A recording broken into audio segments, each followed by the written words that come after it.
Indonesia dulu punya mufti yang ditunjuk bahkan sama pemerintahan Belanda, Al-Habib Uthman bin Abdullah bin Yahya. Itu salah satu ulama paling berpengaruh di Indonesia di zamannya. Itu fatwa dipakai beliau. Mufti Indonesia satu-satunya punya mufti beliau. Tapi siapa di antara kita yang mau mempelajari lebih banyak tentang Habib Uthman bin Abdullah bin Yahya? Bagaimana karya-karya beliau, bagaimana pengaruh beliau, nggak semua orang tahu. Anda pernah ikut seminar. Waktu itu pembicara intinya Al-Habib Abu Bakar Al-Mashhur Al-Adni Al-Mashhur, Abu Bakar bin Ali Al-Adni Al-Mashhur. Sebelum Abu Bakar berbicara tentang fikih tahawulat, fikih transformasi itu ya, ada dua orang dosen dari Universitas Islam Indonesia kalau nggak salah, atau UIN, anda lupa, yang berbicara.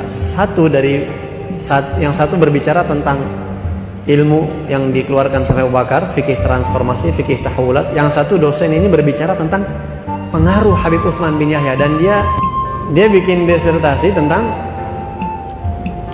Habib Uthman bin Abdullah bin Yahya. Masya Allah, ini orang pakai pici, Masya Allah, Masya Allah. Pakai pici biasa, songkok hitam begitu, pici nasional, terus pakai kemeja, pakai celana.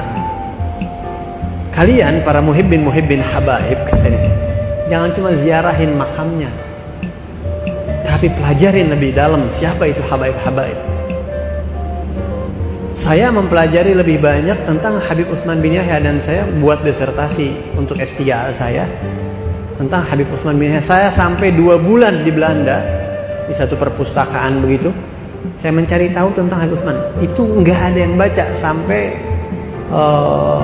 arsip tentang Habib Uthman itu sampai rapuh banget. Dan saya menemukan hal-hal luar biasa tentang Habib Uthman. Antum tahu, kata dia nih, siapa orang yang pertama kali mengusulkan buku nikah di Indonesia? Itu Habib Uthman. KUA, ente kalau nikah itu punya buku nikah, itu Habib Uthman yang pertama kali mencetuskan. Jadi orang tertib itu segala macam. Ya walaupun itu nggak wajib secara agama. Di zaman Rasul nggak wajib, yang penting saksi 2 orang. Tapi ngelihat karena manusia mungkin belakangan ini untuk ditertibkan dan lain sebagainya, itu Habib Uthman. Yang sampai sekarang jutaan orang pakai itu menjaga hal-hal yang tidak diinginkan. Habib Uthman itu pengaruhnya. Antum tahu kalau nggak salah STNK mobil itu Habib Uthman yang ngusulin. Mobil dibikin surat-surat ya. Kir mobil itu Habib Uthman yang ngusulin. Mobil bak di kir tuh, itu Habib Uthman yang ngusulin. Dan masih banyak lagi ya. Itu hal-hal yang berhubungan sama kehidupan tatanan sosial masyarakat. Kalian belum tahu bagaimana kehidupan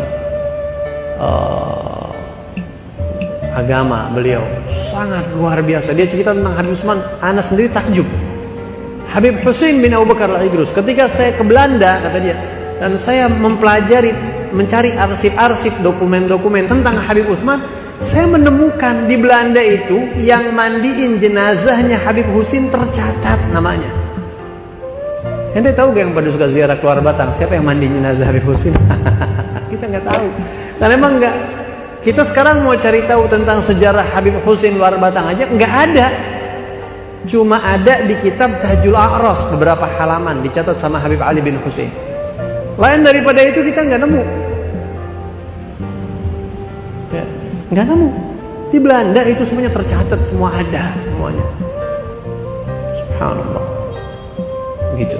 Itu mufti Betawi, Habib Uthman bin Abdullah bin